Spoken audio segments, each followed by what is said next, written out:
Milenio 3, en la cadena SER, con Iker Jiménez.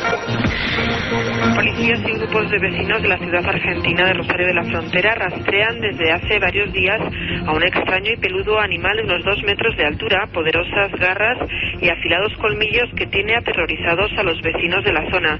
Este desconocido ejemplar, en el que algunos testigos han visto rasgos humanos, ha devorado caballos y ha intentado atacar a jóvenes que le han visto correr sobre 2 patas, dando ensordecedores aullidos.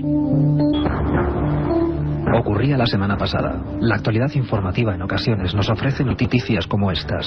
Extraños animales causan durante un tiempo terror entre la población para posteriormente desaparecer de la misma forma en la que llegaron. La criptozoología es la rama de la ciencia que se encarga de perseguir la verdad de estos hechos. Gracias a los auténticos aventureros que la componen hemos podido comprender que compartimos este planeta azul con criaturas de las que aún no sabemos nada. Auténticos monstruos atrapados en el tiempo.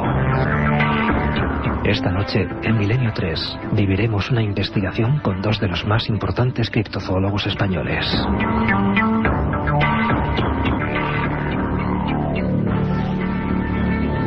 10:34 de la noche, esto ya es Milenio 3 y aquí está este equipo: Carmen Porter, Carlos Barroso, Katia Rocha, este que os habla Iker Jiménez, y en los mandos técnicos Antonio Bravo, Javier Rodríguez.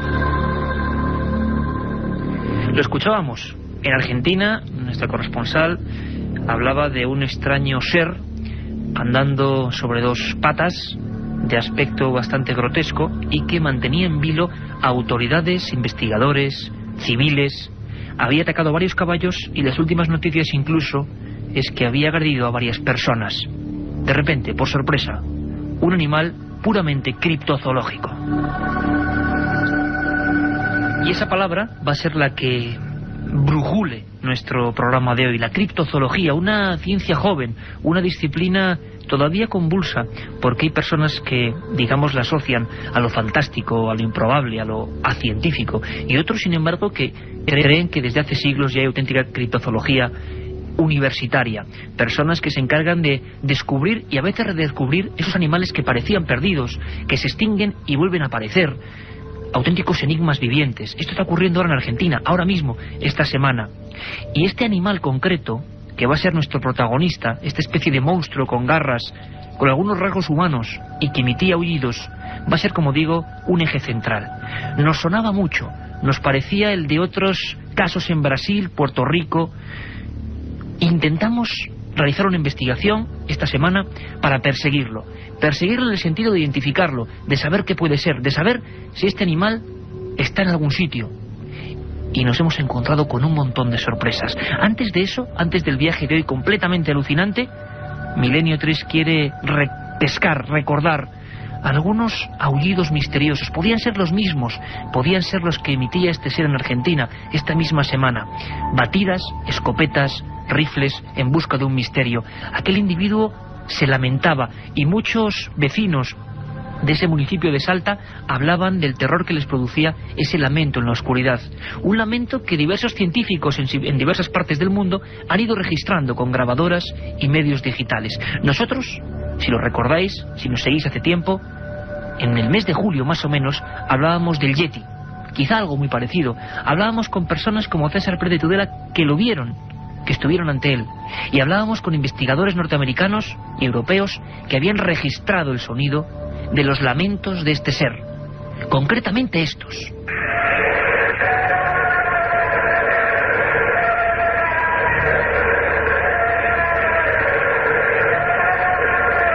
Don Antonio Bravo, que nos pone esa especie de voz que realmente nos recuerda hasta una psicofonía, algo realmente quejumbroso, exactamente lo mismo que describen ahora cientos de personas en Rosario y Salta. ¿Quién es este individuo? ¿Hay uno o son varios? ¿Es una especie perdida en el tiempo? Vamos a intentar descubrirlo hoy. Y lo hicimos viajando no muy lejos, es curioso. Teníamos a Isabel Cuevas en Argentina, pero supimos por ciertos, vamos a llamarlo chivatazos, que en pleno centro de la Bella y Corte, en el Museo de Ciencias de Madrid, hay una serie de sótanos completamente cerrados al público, hay una serie de archivos, de colecciones enteras que llegan desde el siglo XVIII, desde aquel 17 de octubre del año 71, 1771, donde un misterioso personaje, no podía ser de otra forma, don Pedro Franco Dávila, daba el primer gabinete, las primeras piezas de investigación. Ahí había, auténticas maravillas, que habían costado vidas humanas, las primeras expediciones de españoles en busca de animales perdidos en las colonias, en busca de especies nuevas que catalogar, y entre ellas había monstruosidades criptozoológicas, animales que todavía hoy, mientras estamos ahora mismo hablando, siguen allí, en un viejo y frío sótano, sin catalogar. Y oye, que nos fuimos el equipo de Milenio 3 para intentar bajar a esos sótanos con un permiso muy especial, en plena noche, en un edificio también especial, ¿verdad? Que todos quizás hemos visitado, pero en su parte superior. Sin embargo, tal y como ocurre, por ejemplo, en el Museo del Cairo, dicen que el 80% y a veces lo más valioso está debajo. Nos lo contaba, y fueron guías especiales, Fernando González Sitges, biólogo, que ha estado con nosotros en otros programas, compañero de Traslobe Films, y Óscar Soriano, investigador titular del Museo de Ciencias Naturales e investigador del CSIC, del Consejo Superior de Investigaciones Científicas. Óscar y Fernando, dos auténticos criptozoólogos, dos personas, fascinadas con el descubrimiento de nuevas bestias, de animales que dieron paso a la leyenda, de auténticos monstruos vivientes. Qué mejor compañía, ¿verdad?, para ir por los viejos sótanos del Museo de Ciencias de Madrid. Antes de bajar hacia ese abismo, le preguntábamos a Óscar si era cierto la leyenda del propio edificio, una leyenda que nos habla que en la Guerra Civil se perdió gran parte de aquellos monstruos, algunas colecciones. Esa leyenda que nos habla de masones, de la masonería, como auténticos guardianes de algunos secretos de ese sótano. Y de prácticamente 40 años, lo que duró el franquismo, de absoluto abandono de ese lugar, de un lugar que ellos encontraron casi fantasmagórico.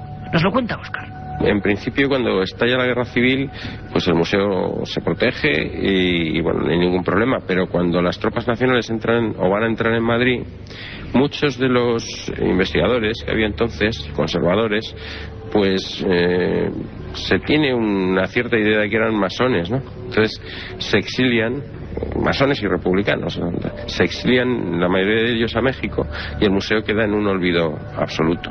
Ese es el problema. Y no se retoma otra vez hasta el año 75, casi, con la muerte de Franco. Realmente debía haber una relación estrecha entre la investigación en aquella época y la masonería. Digamos que un cierto ambiente de la cultura estaba muy relacionado con los masones, o eran masones, vamos. Y ahí estábamos, ante unas puertas de metal, bajando o viendo unos túneles de ladrillo que descendían hasta esa especie de infierno de la criptozoología, donde había no solo animales criptozoológicos, sino también lo que llaman ejemplares tipo, y nosotros aprendemos cada día, cada emisión de Milenio 3, ejemplares tipo que nunca se exponen. Son los seres, los animales, las criaturas más perfectas de su especie, y que por ella ya se catalogan y que nunca pueden ser vistas por el público porque son demasiado valiosas. Y allí estaban, abajo, en una serie de inmensos arcones. Así que sin más preámbulos, fuimos, esta vez en compañía, encabezados por Fernando González Iglesias, bajando por ese sótano hacia los museos ocultos del Museo de Ciencias. La magia de meternos donde vamos a entrar ahora, que son lugares que no puede entrar el público normal, y que guardan algunos de los que todavía son animales que quedan por clasificar o inclasificados, como te he contado antes también Óscar. Vamos a ver animales tipo, y ahí en las colecciones no solamente es el valor que tiene el animal en sí, sino que muchos de ellos están capturados en las expediciones antiguas de 1700, cuando se estaba empezando a descubrir un poco la historia natural real, el mundo real que tenían detrás todas estas leyendas.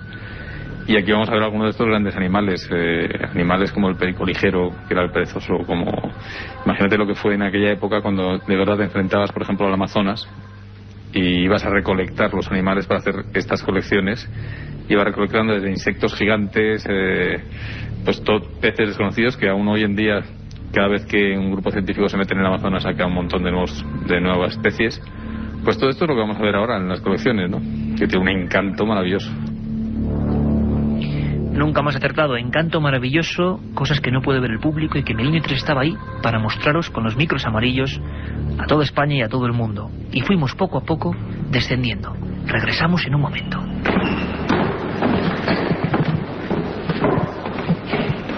La otra otra realidad. Milenio 3, en la cadena SER. Un programa que se sumerge en el otro lado de la realidad. Milenio 3, con Iker Jiménez y todo su equipo en la SER. 10:43. Hay un correo electrónico importante, milenio3 con número @cadenaser.com. Yo creo que ya muchos lo conocéis, milenio3 @cadenaser.com, porque hay una segunda edición, nuestro misterioso y maravilloso horario de 3 a 4. Carmen Porter, dentro de unas horas tan solo, mucho más Milenio 3, ¿no? Mucho más Milenio 3. En la madrugada, Iker, hablaremos de las misteriosas fotografías que hemos visto en los últimos años. Unas imágenes que nos enviaron los oyentes Francisco Javier López y Nani Baena, desde Úbeda, en la que se puede observar una extraña figura asomándose por una ventana, mientras pasa por debajo una procesión de Semana Santa. Una figura que se asoma, pero que no es una figura humana, que es algo extraño. Es algo raro que José Manuel García Bautista, nuestro corresponsal allí en Sevilla, se ha puesto a trabajar sobre ellas con los últimos medios informáticos que hay y nos dará las conclusiones a las que ha llegado. Como siempre, hay que nuestras secciones, las conspiraciones de Santiago Camacho, las leyendas urbanas de Katia Rocha, los viajes de Carlos Barroso y muchas más cosas. Así que nuestros oyentes que no se lo pierdan. Un buen menú. Pero tienes una tarjeta en las manos, Carmen. Tengo una tarjeta para invitar a todos los oyentes de Milenio 3, y así nos lo dijeron Fernando González Siches y Óscar Soriano, a una conferencia que se va a dar el martes 18 de marzo de 2003, Fenomenal. Martes 18 de marzo a las 7 de la tarde, en el Museo Nacional de Ciencias Naturales, que está en la calle José Gutiérrez Abascal, número 2. El título de la conferencia: Criptozoología, mitos, leyendas, fraudes y realidades de una paraciencia. Pues una cita para todos los amigos de Milenio 3. Y nosotros proseguimos nuestro viaje en busca de algo parecido a ese misterioso gigante peludo con garras como garfios, con rostro casi humano, y que está provocando el terror en Argentina. Algo parecido. Pero antes fuimos viendo, pues lo que hemos dicho, todo un museo que temblábamos porque nadie puede ver, y estaba ahí. Escuchábamos los cajones metálicos abrirse y aparecer cosas dignas de películas de ciencia ficción. Por ejemplo, bivalvos o conchas gigantescas, 200, 300 kilos, que incluso tenían fama casi de carnívoras, de atrapar a los nadadores y de atrapar a tantos españoles que se dejaron la vida en expediciones. Y veíamos las tarjetas de personas que no regresaron, que murieron en la expedición y que habían dejado la filiación de aquellas criaturas entonces desconocidas, auténticos aventureros del siglo XVIII, a los que queremos rendir un sincero homenaje, gente auténticamente valiente.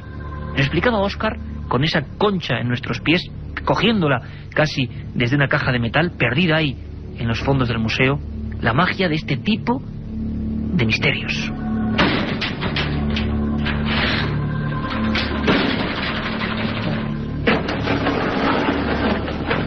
Es una tridacna, es una almeja gigante, como veis, del Indo-Pacífico, que tenía fama antiguamente de que cuando bajaban los submarinistas y por descuido metían la pierna entre las dos valvas, se podía cerrar y se ahogaban. En esta expedición murieron varios investigadores por las penosas condiciones en que vivían, dado que no les llegaba el sueldo, la desorganización era total.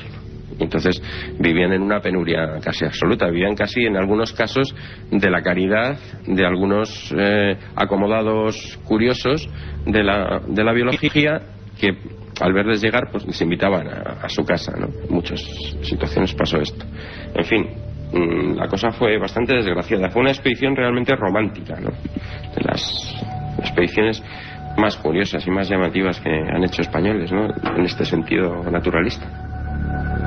Pues auténticos aventureros. A veces perdemos la perspectiva de las gestas, no solo en batallas, en guerras. Los hombres también han muerto en busca de saber más de este maravilloso planeta azul que compartimos, estamos seguros, con un montón de especies desconocidas. Antes lo decía Fernando Iglesias en una frase tremenda, que es, cada vez que alguien científico va al Amazonas y se sumerge como si fuese, pues una boya, descubre decenas de nuevas especies que hasta hoy nadie conocía.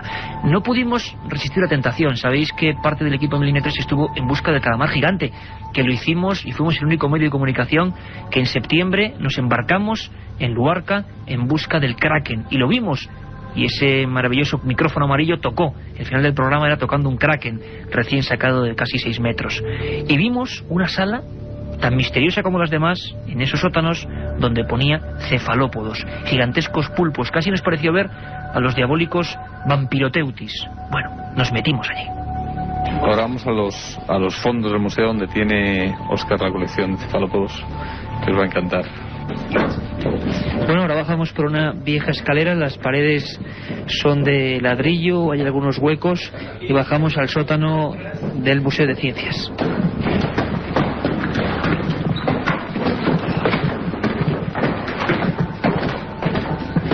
Y seguíamos descendiendo hasta encontrar una especie de laboratorio con miles de frascos de cristal, como nunca antes habíamos visto, parecidos a los viejos frascos de botica o de farmacia, y dentro de cada uno de ellos criaturas realmente asombrosas, criaturas, algunas con una etiqueta que nos sorprendió y que animó desde luego nuestras ansias de investigación. Ponía sin identificar. Cuántas maravillas, cuántos enigmas podía haber ahí. Nos encontramos con uno revolviendo ahí que nos dejó también patidifusos.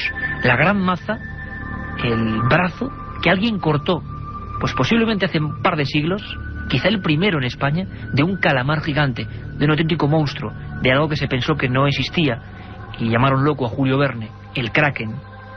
Lo sacaron en Palma de Mallorca y estaba ahí, casi sin filiar, en una esquina de esos fondos.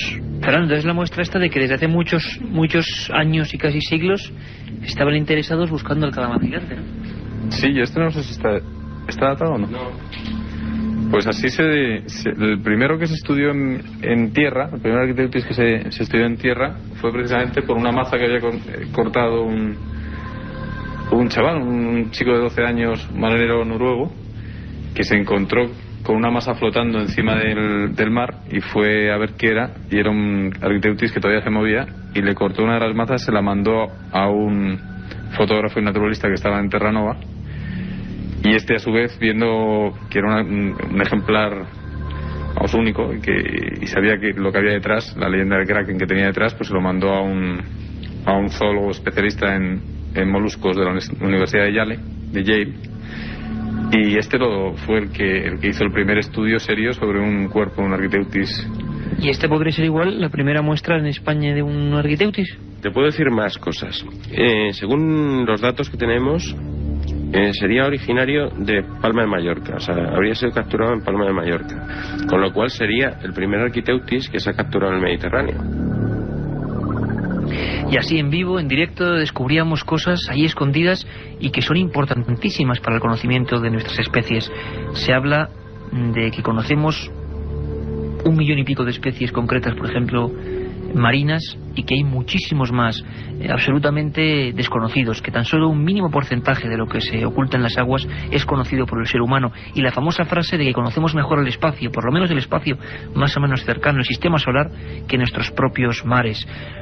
Por cierto, hablando de calamar gigante, sabéis que Fernando González es una auténtica persona enamorada de la persecución del calamar gigante, y con él compartimos una expedición inolvidable y un programa absolutamente inolvidable. Y también se va a hablar, y también hay una exposición dentro de poco en el Museo de Ciencias, donde la gente, tal y como vimos nosotros, va a poder ver aquellas capturas, va a poder ver quizá por vez primera, va a poder acercarse a esos gigantescos cadáveres de calamares que nos recuerdan a 20.000 leguas de viaje submarino, Carmen. Exactamente, y que hay una exposición que durará desde el 18 de marzo hasta finales de septiembre.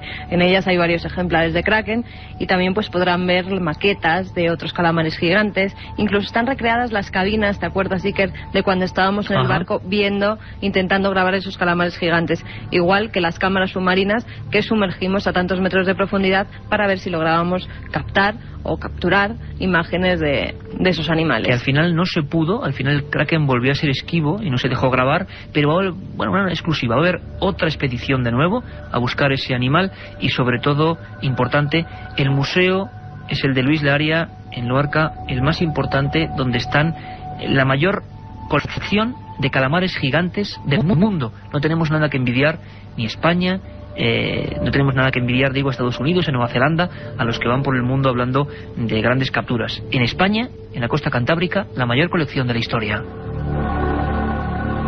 Y junto a estos cefalópodos, junto a estas mazas misteriosas, había otro compartimento, todavía más oculto si cabe. Yo me quedé fascinado porque estoy seguro que, como muchos oyentes de Milenio 3, tenemos un respeto casi atávico al mar. Nos da, no voy a decir miedo, pero sí ese desconocimiento profundo que remueve todas nuestras inquietudes. Ahí había peces increíbles. Fernando incluso nos hablaba de antiguos enigmas medievales.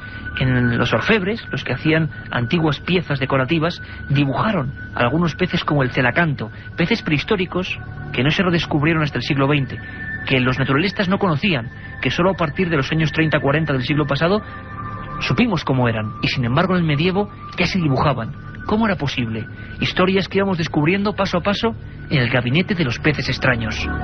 Estamos viendo el esqueleto de una especie de anaconda gigantesca, de aspecto bastante extraño, y sobre una pared aquí de hormigón tenemos una especie de pez raya culminado con una sierra, algún tipo de protoespecie del pez sierra, disecado y colocado aquí pues desde los primeros tiempos en que Carlos III pues inauguró este museo. En el norte de España, los orfebres de la Baja Edad Media, no se sabe por qué ni a qué se debió, pero hicieron distintas representaciones de celacantos como ofrendas votivas y aparecieron, todavía en la actualidad se pueden ver en alguna de las iglesias. Creo que hay una bastante conocida en una iglesia de Bilbao. Entonces nadie sabe cómo es posible que un animal que se descubrió en el siglo XX ya sabían cómo eran, y además el celacanto es un animal que no puede dar lugar a confusiones, ¿no?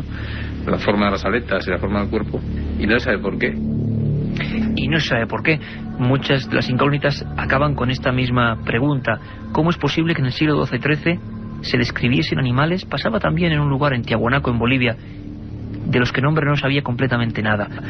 Son animales que se extinguen y vuelven a aparecer. Ese es uno de los enclaves fuertes de la criptozoología. Uno de los animales que es casi leyenda, que ya no existe y que intenta ahora genéticamente reconstruirse, es el diablo de Tasmania, un animal muy agresivo que se llama tilacino. Poca gente sabe que en los sótanos del Museo de Ciencias de Madrid hay un tilacino, auténtico lobo marsupial que llevaba a sus crías en la tripa, con rayas, de una agresividad tremenda, y que por eso fue extinguido por el ser humano. Hoy una de las grandes joyas a la que se dedican libros, el diablo de Tasmania, y ahí lo teníamos. El lobo marsupial es un marsupial de distribución en Tasmania y en Australia. Es un animal que se fue perseguido porque era carnívoro y causaba daños, y esto conllevó su presunta extinción. No se han vuelto a encontrar ejemplares desde mediados del siglo XX. El último ejemplar murió en un zoo, y bueno, pues aquí tenemos un ejemplar extraordinario. Un ejemplar extraordinario, pero nosotros, ya finalizando nuestro viaje, teníamos en la mente qué demonios podía ser esa criatura de Argentina. Una especie de oso hormiguero, algo gigantesco, parecía un simio también, envuelto en pelo, con garras, y que comía caballos y animales, y descubrimos lo que nos dejó ya completamente sin habla: el megaterio, una especie de animal entre la leyenda y la verdad, cuyo esqueleto está en esos sótanos, una especie de animal que no se conocía que fuese carnívoro, pero sí que vivía en esas zonas de Argentina, el megaterio. Nos explicaba Óscar Soriano. El gran perezoso, que tenemos aquí el ejemplar con el que se describió, ¿no?, con el megaterio de Argentina. ¿Podríais contarnos un poco cómo son esas dos especies para la gente de la radio que no va a saber? El megaterio es un mamífero de gran tamaño, tendrá Lo más curioso es que cuando se montó, porque aquí tenemos un esqueleto, se montó mal. O sea, se pensó que era un cuadrúpedo, se cantaba con las cuatro patas, cuando era más bien parecido a un perezoso, y su postura natural era sobre las dos patas traseras, agachado. ¿El último corte? Y con las patas delanteras pues agarraba a los árboles y cogía su alimento. Cogía su alimento, decíamos, una especie de aventura, de mito auténtico en vivo. No nos cabía la menor duda. Si hay un animal en el planeta Tierra que puede ser parecido al que está causando el terror en Argentina, ese era el Megatherium, el perezoso que se guarda, el mejor ejemplar, según dicen los científicos del mundo, en el Museo de Ciencias de Madrid. Un ejemplar que quizá se ha vuelto loco por algún motivo y está atacando y causando el pavor. Lo escuchábamos, nos lo contaban los dos expertos, nuestros guías hoy, delante de ese gigantesco esqueleto. El perezoso de aquí es tan importante que el propio Darwin escribía que él había encontrado un esqueleto igual en el río Luxán, me parece que fue, y describe en su viaje que a él le ha merecido la pena el viaje, y habla del viaje del Beagle, del famoso viaje de Darwin, solamente por haber encontrado ese esqueleto no merece la pena, y hace una mención porque el único que se conoce hasta entonces es el del Museo de Ciencias aquí. Pero lo interesante es que desde entonces se genera una cierta leyenda que dice que pueden seguir vivos animales de estos predadores gigantes en las selvas patagónicas y en algunos puntos de Sudamérica. De ahí una historia muy bonita que habla de la incursión de un naturalista inglés que va contratado por el Museo de Londres, el británico de ciencias, y se adentra en Patagonia y descubre que hay una granja muy cerca de lo que es en las faldas de los Andes. Hay una granja ganadera, y en la valla de la granja descubre que hay una piel con coraza. También descubre unos restos de unos excrementos de un animal que no acaba de catalogar, y le dicen los indios de allí que sí, que son megaterios, que andan por las selvas. Megaterios que andan por las selvas, investigadores que hace bien poco lo han comprobado, y ahora el monstruo que quizá no sea tal, sino una especie, quién sabe si mutada, fuera de su hábitat, que está causando el terror. Parecía mentira, pero la noticia surgió en Argentina y acababa en los sótanos del Museo de Ciencias, una aventura apasionante, delante del megaterio, delante de ese ser que quizá, quién sabe, aullaba de esta forma.